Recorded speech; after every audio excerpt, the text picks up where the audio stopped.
ஆத்ம நமஸ்தே to all. இந்த tarot ரீடிங்கில் நம்ம பார்க்க போகிறது உங்கள் பர்சனுடைய கரண்ட் மைண்ட் செட் வந்து இப்போ எப்படி இருக்குது, உங்கள் நபருடைய நினைவில் அதிகமாக வரக்கூடிய அந்த நபர் யார், நீங்கள் அதிகமாக ஞாபகத்தில் இருக்கீங்களா, இல்லை அந்த மூன்றாம் நபர் தான் அதிகமாக ஞாபகத்தில் இருக்காங்களா, இப்போ உங்கள் பர்சனுடைய சிச்சுவேஷன் எல்லாம் எப்படி இருக்குது, அதை பற்றியெல்லாம் டீட்டெயில்டாக இந்த ரீடிங்கில் நம்ம பார்க்க போகிறோம்.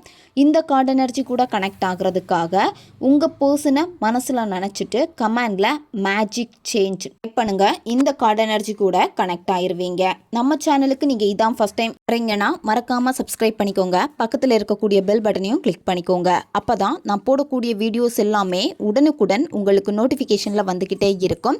உங்களுக்கு எங்கிட்ட பர்சனலாக கிளாஸஸ் எடுத்துக்கணும் அல்லது உங்களுக்கு பர்சனல் டேரோ கார்ட் ரீடிங் தேவைப்பட்டுச்சுன்னா இன்ஸ்டா அல்லது மெயிலில் காண்டாக்ட் பண்ணுங்கள். டீட்டெயில்ஸ் எல்லாமே உங்களுக்கு வீடியோ ஸ்க்ரீனில் வந்திருக்கும், செக் பண்ணிக்கோங்க. இப்போது இந்த ரீடிங்கில் நம்ம போகலாம். இது ஒரு ஜென்ரல் ரீடிங், பொருந்தக்கூடிய விஷயங்களை மட்டும் எடுத்துக்கோங்க, மற்றதை விட்டுருங்க.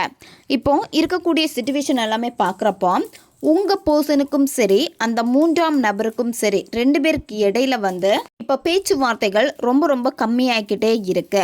ஸ்டார்டிங் இருந்ததை விடையுமே இப்போ ரொம்ப பேச்சுவார்த்தைகள் குறைஞ்சிக்கிட்டே இருக்குது. நிறைய சண்டைகள் வருது. இந்த மாதிரி இப்போ ஒரு மாற்றம் வந்து அவங்களுடைய அந்த ரிலேஷன்ஷிப்பில் வந்து ஏற்பட்டிருக்கு. அது மட்டும் இல்லாமல் உங்கள் நபர் வந்து இப்போ ஒரு முடிவெடுத்தே ஆகணும் அப்படின்னு உங்கள் நபருடைய மைண்ட் செட்டில் வந்து இப்போ இருக்கு. இதனால் உங்களுக்கு இந்த காதலில் வந்து ஒரு புதிய தொடக்கம் வந்து கிடைக்க போகுது.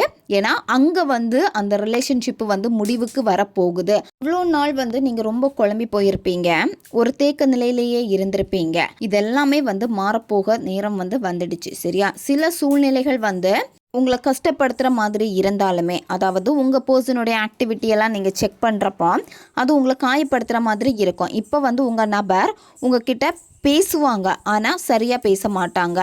ரொம்ப ரேராக இருக்கும். அவங்க கால் பண்ணுறது மெசேஜ் பண்ணுறதெல்லாம் ரொம்ப ரேராக இருக்கும். ஏன்னா இப்போ உங்கள் நபர் வந்து கொஞ்சம் குழப்பமான ஒரு சூழ்நிலையில் இருக்கிறனால தான் உங்ககிட்ட பேசாமல் இருக்காங்க.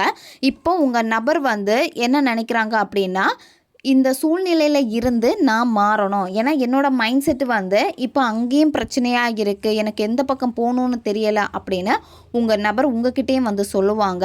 இப்போ நீங்கள் நோ கான்டாக்டில் இருக்கீங்க, பேசாமல் இருக்கீங்க அப்படின்னா உங்கள் பர்சனுடைய மைண்ட் செட்டில் என்ன இருக்குது அப்படின்னா, உங்கள் நபருக்கு பிரச்சனை கொடுக்கக்கூடிய விஷயங்களில் வந்து தலையிடவே மாட்டாங்க. இப்போ ஒரு ரிலேஷன்ஷிப்பில் உங்கள் நபர் இருக்காங்க அப்படின்னா அதில் வந்து ஏதாவது பிரச்சனை வருதுன்னா உங்கள் நபருக்கு வந்து பிடிக்காது. உடனே அந்த ரிலேஷன்ஷிப்பை வந்து கட் பண்ணிடுவாங்க. நீங்களும் உங்கள் நபரை வந்து சேஸ் பண்ணியிருக்கீங்க, அவங்கள ரொம்ப இரிட்டேட் பண்ணியிருக்கீங்க அப்படின்னா அந்த காரணத்தினால தான் உங்களையும் வந்து கட் பண்ணியிருப்பாங்க. ஏன்னா உங்கள் நபருக்கு வந்து சிச்சுவேஷன் வந்து வேறு மாதிரி மாறுறப்போ அதை ஹேண்டில் பண்ண முடியாமல் போகிறப்ப வந்து உங்கள் நபர் உங்ககிட்ட இருந்து விலகி இருப்பாங்க. அதே மாதிரி தான் இப்போ அந்த மூன்றாம் நபர்கிட்டையும் உங்கள் நபர் வந்து இந்த மாதிரி பண்ணுறாங்க. ஏன்னா மூன்றாம் நபர் வந்து உங்கள் நபரை வந்து ரொம்ப ஆட்டி படைச்சிக்கிட்டே இருக்காங்க, ரொம்ப டாமினேட் பண்ணிக்கிட்டே இருக்காங்க. இதெல்லாமே உங்கள் நபர் பொறுத்து போய் எல்லாமே பார்த்துருப்பாங்க. ஆனால் இப்போ வந்து உங்கள் நபருக்கும் வந்து சுத்தமாக பிடிக்கல. ஏன்னா உங்கள் நபருடைய தனிப்பட்ட வளர்ச்சி வந்து இதனால் பாதிக்கப்பட்டுக்கிட்டே இருக்குது, டென்ஷன் அதிகமாகிக்கிட்டே இருக்குது. அதனால தான் உங்கள் நபர் வந்து இப்போ எதுவுமே வேண்டாம், நான் கொஞ்சம் அமைதியாக இருக்கணும் அப்படின்னு நினைக்கிறாங்க. ஒரு கட்டத்தில் வந்து ஸ்டாப் ஆயிரும். அந்த தேர்ட் பார்ட்டி கிட்ட பேசுகிறது வந்து ஸ்டாப் ஆயிரும். ஸ்டாப் ஆகுறப்ப வந்து உங்கள் நபரும் வந்து ரிலாக்ஸ் ஆயிடுவாங்க. ரிலாக்ஸ் ஆகுறப்ப வந்து இந்த காதலில் வந்து திரும்ப உங்களுக்கு ஒரு வாய்ப்பு கிடைக்கும். இப்போ நீங்கள் ஒரு பதட்ட நிலையோடு இருந்துக்கிட்டே இருக்கீங்க. எங்கே மூன்றாம் நபர்கிட்ட போயிடுவாங்களோ, மூன்றாம் நபர்கிட்ட திரும்ப சேர்ந்துருவாங்களோ, பேசிடுவாங்களோ, இன்னும் க்ளோஸ் ஆயிடுவாங்களோ அப்படின்னு ஒரு பதட்டத்தோடையே நீங்கள் வந்து இருக்கீங்க. ஒரு சில எதிர்பார்ப்புகள் வந்து உங்களுக்கு வந்து நிறையவே வந்து இங்கே தெரியுது காலில் வந்து செக் பண்ணுறப்போ. அதனால் இந்த சிச்சுவேஷனை பார்த்து நீங்கள் பயப்படவே வேண்டாம். அதனால் உங்கள் நபர்கிட்ட வந்து எப்போவுமே ஒட்டிக்கிட்டே இருக்கணும் அப்படின்னு வந்து நீங்கள் நினைக்க வேண்டாம். உங்கள் பர்சனை விட்டு கொஞ்சம் நீங்கள் தள்ளி நிற்கணும். அதுதான் இப்போ உங்களுக்கான ஒரு சரியான நேரம். ஆல்ரெடி நீங்கள் வந்து தேக்க நிலையில் தான் இருந்திருக்கீங்க. அது மட்டும் இல்லாமல் பாஸ்டில் நடந்த விஷயங்களை நினச்சி தான் அதிலே மாட்டிக்கிட்டே இருந்திருக்கீங்க. ஸோ திரும்ப இந்த பிரச்சனைகளை யோசித்து திரும்பவும் நீங்கள் மாட்டிக்கொள்ள வேண்டாம். சரியா? மாட்டிக்காமல் இதை பற்றி யோசிக்காமல் உங்கள் வாழ்க்கையில் என்னென்ன செய்யணுமோ அதுக்கு முன்னேற வேண்டிய வழியை மட்டும் நீங்கள் பார்த்தா போதும். சரியா? இதுதான் நீங்கள் செய்ய வேண்டியது. நார்மலாகவே வந்து எல்லாமே வந்து சரியாகும். கமெண்டில் டைப் பண்ணுங்கள், நான் சரியான நேரத்திற்காக காத்திருக்கிறேன். தேர்ட் பார்ட்டி உங்கள் நபருக்குள்ளாடி பிரச்சனை வரப்போ நிச்சயமாக தேர்ட் பார்ட்டி உங்ககிட்ட பேசுகிறதுக்கு முயற்சி பண்ணுவாங்க. கண்டிப்பாக வந்து முயற்சி பண்ணுவாங்க. ஏன்னா அவங்களுக்கு வந்து சுத்தமாக பிடிக்கல. உங்கள் நபர் உங்ககிட்ட வர்றது, உங்ககிட்ட பேசுகிறது எதுவுமே அந்த 3ஆம் நபருக்கு வந்து பிடிக்கல. இன்டைரக்டாக உங்களை தாக்குவாங்க. உங்ககிட்ட பேசி உங்கள் வாயில் இருந்து ஏதாவது ஒரு உண்மையை வர வைப்பாங்க. அப்படி இல்லைன்னா ஏதாவது போட்டு வாங்குவாங்க. அதனால் கொஞ்சம் நீங்கள் கவனமாக இருங்க.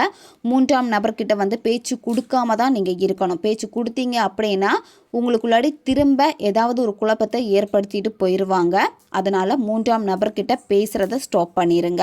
நீங்கள் நியாயம் வேணும், அவங்கக்கிட்ட பேசினா எல்லாமே சரியாகும் அப்படின்னு நீங்களாக வாண்டடாக போய் 3ஆம் நபர்கிட்ட பேசவும் கூடாது. பேசினீங்க அப்படின்னா அந்த பர்சன் கரெக்டாக கவனித்து உங்களை தூக்கிடுவாங்க. சரியா? தூக்கிடுவாங்க அப்படின்னா ஏதாவது பிரச்சனை கொண்டு வரதுக்காக அவங்களுக்கு ஏதாவது ஒரு பாயிண்ட் வந்து கிடைக்கும். அதனால் எக்காரணத்தை கொண்டும் பேச வேண்டாம். நீங்கள் பேசுவீங்க, எதையாவது சரி பண்ணலான்னு சொல்லிட்டு ட்ரை பண்ணுவீங்க, காலில் வந்து காட்டுது. அப்படி பண்ணிங்கன்னா இவ்வளோ நாள் நீங்கள் போட்ட எஃபர்ட் எல்லாமே வேஸ்ட்டாக போகும். அதனால் கவனமாக நீங்கள் இருங்க. உங்களை சுற்றி என்ன நடந்தாலுமே, அதாவது உங்களுக்கு எல்லாமே ஆப்போசிட்டாக நடக்குது அந்த மாதிரி இருக்குன்னா நீங்கள் ரொம்ப புத்திசாலித்தனமாக நீங்கள் செயல்படணும். ஏன்னா ஒவ்வொரு அணுகுமுறையும் நீங்கள் பார்த்து பார்த்து தான் நீங்கள் செய்யணும். அதனால் எப்போவுமே உங்களுடைய மனசக்தியை வந்து நீங்கள் நம்புங்க. உங்களை நீங்கள் நம்புங்க. உங்களுக்குள்ளாடி ஒரு சோல் இருக்குது, அந்த சோலை நீங்கள் நம்புங்க.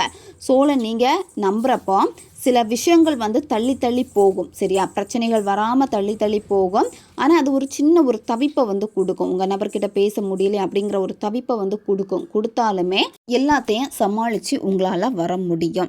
இப்போ இங்கே பிரச்சனையாக இருக்கிறது யாருன்னு பார்க்குறப்போ 3ஆம் நபர் தான் பிரச்சனையாக இருக்காங்க. உங்கள் நபர் கூட பிரச்சனை கிடையாது. ஓரளவுக்கு உங்கள் நபர் கூடிய சீக்கிரமாகவே மனசு மாறி பேசிடுவாங்க. ஆனால் 3ஆம் நபர்னால தான் வந்து அதிகமான தொல்லைகள் வந்து வர இருக்கு. எப்போவுமே இந்த வார்த்தையை வந்து நீங்கள் சொல்லிக்கிட்டே இருங்க. நானே சக்தி, சக்தியே நான். இந்த வார்த்தையை வந்து தினமும் நீங்கள் சொல்லிக்கிட்டே வாங்க. எப்பெல்லாம் உங்கள் மனசு வந்து ரொம்ப கஷ்டமாக இருக்கோ, சோர்வாக இருக்கோ, தனிமையை ஃபீல் பண்ணுறீங்களோ, இந்த மாதிரி நேரத்தில் எல்லாமே இந்த ஒரு வார்த்தையை சொல்லிக்கிட்டே வர வர உங்களுடைய மனசக்தி வந்து அதிகமாக ஆரம்பிக்கும். தன்னம்பிக்கை வந்து அதிகமாக ஆரம்பிக்கும். அப்போது நீங்கள் ஏதாவது ஒரு செயலை செய்யணும்னு நினைக்கிறப்போ அது ரொம்ப நல்லபடியாக உங்களுக்கு நடக்கும். எப்போவுமே உங்களுடைய முயற்சியை மட்டும் நீங்கள் விட்டுறாதீங்க.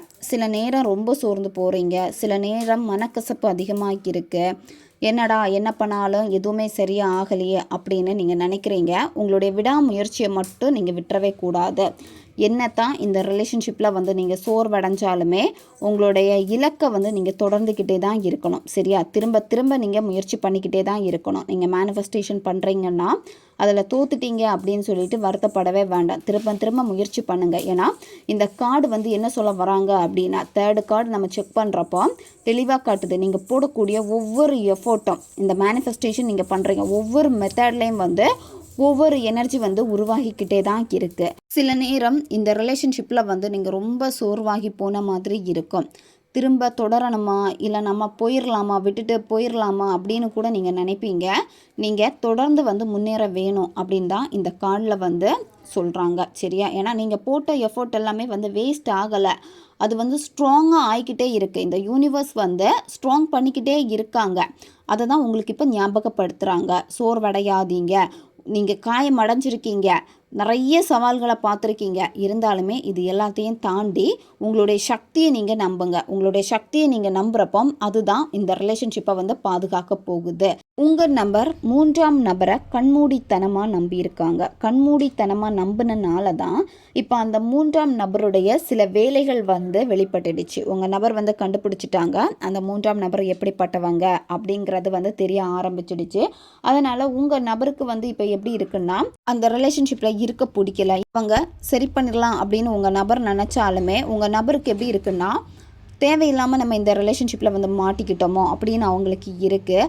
அவங்களுக்கு அது ஒரு சிறைவாசம் மாதிரி ஆகுது. அவங்க கூட இருக்கிறப்ப வந்து ஸ்டார்டிங் இருந்த சந்தோஷத்தை விடையுமே வந்து இப்போ அவங்களுக்கு என்ன ஆகுதுன்னா அதுவே ஒரு சிறைவாசம் மாதிரி அவங்க மைண்டுக்கு தோண ஆரம்பிச்சிடுச்சு உங்கள் நபருக்கு.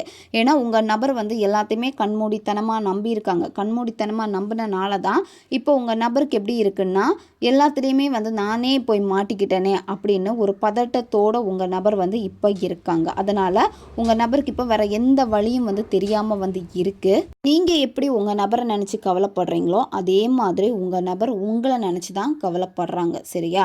உங்கள் நபருக்கும் வந்து பார்த்தீங்கன்னா இந்த ரிலேஷன்ஷிப்பில் திரும்பி வரதுக்கு வந்து பிடிச்சிருக்கு, திரும்ப வரணும், பேசணும், உங்கள் கூட திரும்ப சேரணும் எல்லாமே வந்து நினைக்கிறாங்க. இது உங்களுக்கும் வந்து புரியும். சரியா? உங்கள் நபரை நீங்கள் நோட் பண்ணிங்கனாலே உங்களுக்கும் வந்து புரியும்.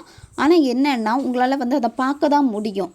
எதையுமே வந்து சரி பண்ண உங்களால் வந்து முடியாது. சரியா? அவங்களே சரி பண்ணுவாங்க, உங்கள் நபரே வந்து சரி பண்ணுவாங்க. இப்போ உங்கள் நபர் என்ன பண்ணுறாங்க அப்படின்னா எமோஷ்னலை தாண்டி ஓரளவுக்கு வந்து கரை ஏறிட்டாங்க. சரியா? உங்கள் நபரும் வந்து கொஞ்ச நாளாகவே வந்து எமோஷ்னலாக வந்து ரொம்ப வீக்காக இருந்துக்கிட்டே இருந்திருக்காங்க. பட் ஓரளவுக்கு வந்து இப்போ கரை ஏறிட்டாங்க. நீங்கள் தான் இப்போ வந்து எமோஷ்னலை வந்து ரொம்ப ரொம்ப மாட்டிக்கிட்டே இருக்கீங்க. அதாவது உங்கள் நபரை பற்றி நினச்சாலே உடனே என்னென்னமோ எண்ணங்கள் வந்து ஓடுது, ரொம்ப ஃபீல் பண்ணுறீங்க. அந்த ஃபீல் பண்ண என்ன ஆகுது அப்படின்னா நீங்கள் வந்து ரொம்ப அந்த எமோஷனலுக்குள்ளாடி அந்த ஃபீலிங்ஸ் உள்ளாடி மாட்டிக்கிறீங்க. இந்த மாதிரி நீங்கள் செய்யாதீங்க. சரியா? உங்களோட எண்ணங்களை வந்து முதல்ல கொஞ்சம் சரி பண்ணிக்கோங்க. உங்கள் நபர் வந்து இப்போ ஓரளவுக்கு வந்து மாறிட்டாங்க. ஓரளவுக்கு உங்கள் நபரும் வந்து இப்போ வந்து ஸ்டடி ஆகிட்டாங்க அவங்களுடைய நெகட்டிவ் தாட்டில் இருந்து. அதனால் இப்போ உங்கள் நபருக்கு வந்து என்ன வேணுங்கிறது உங்கள் நபருக்கு தெளிவாக இப்போ புரிஞ்சிடுச்சு. இந்த ரிலேஷன்ஷிப்பில் கூடிய சீக்கிரமே நீங்கள் வெற்றி அடைய போகிறீங்க. சரியா? ஏன்னா நீங்கள் போட்ட எஃபோர்ட் எல்லாமே வந்து வேஸ்ட்டாக போகலை. உங்கள் நபர் வந்து திரும்பி உங்ககிட்ட தான் வர போகிறாங்க. ரொம்ப நாளாக ஏதோ ஒரு விஷயத்த பண்ணணும்னு நீங்கள் நினச்சிருக்கீங்க. அதாவது ஏதாச்சும் ஒரு கோயிலுக்கு போயிட்டு வர மாதிரி நீங்கள் பிளான் பண்ணி வச்சுருப்பீங்க. அப்படி இல்லைன்னா வேறு ஏதாவது ஒரு இடத்துக்கு போகிற மாதிரி, அது வந்து ரொம்ப ரொம்ப இம்பார்ட்டண்ட்டான ஒரு விஷயம். அப்புறம் பார்த்துக்கலாம் அப்படின்னு தள்ளி போட்டிருப்பீங்க. அந்த விஷயத்த முதல்ல நீங்கள் செய்யுங்க. சரி? அது உங்களுக்கு பாசிட்டிவ் தாட்டை வந்து கொடுக்கும். யாருக்காவது ஒரு சின்ன உதவி நீங்கள் செஞ்சுருப்பீங்க. அதாவது அவங்களுக்கு அது வந்து பெரிய உதவியாக தெரிஞ்சிருக்கும். இந்த மாதிரி சின்ன சின்ன உதவிகள் நீங்கள் செஞ்சுருக்கீங்கன்னா அந்த உதவினாலேயே உங்களுக்கு தேவைப்படக்கூடிய நேரத்தில் மற்றவங்களுடைய உதவியும் உங்களுக்கு வந்து கிடைக்கும். முகம் தெரியாதவர்கள் கூட உங்களுக்கு உதவி பண்ணுவாங்க. உங்களுடைய பலமே வந்து நீங்கள் தான். அதனால் எதுக்கும் நீங்கள் அச்சப்பட வேண்டிய அவசியம் இல்லை. அமைதியாக இருந்தீங்கன்னா வலிமையோடு நீங்கள் செயல்படுவீங்க. சரியா? உங்கள் நபருக்கு வந்து இப்போ என்ன பண்ணுறதுனே தெரியலை. நீங்கள் இப்போ ஏதாவது உங்கள் நபர்கிட்ட கேட்டிங்கன்னா உங்கள் நபர் வந்து இப்போவே உங்கள் லவ்வை வந்து அக்செப்ட் பண்ண மாட்டாங்க. பார்த்துக்கலாம், வெயிட் பண்ணு, இல்லை நான் யோசிக்கணும், அந்த மாதிரி ஏதாவது சொல்லுவாங்க. ஏன்னா உங்கள் நபருடைய மைண்டு வந்து இப்போ ஸ்டேபிள் கிடையாது.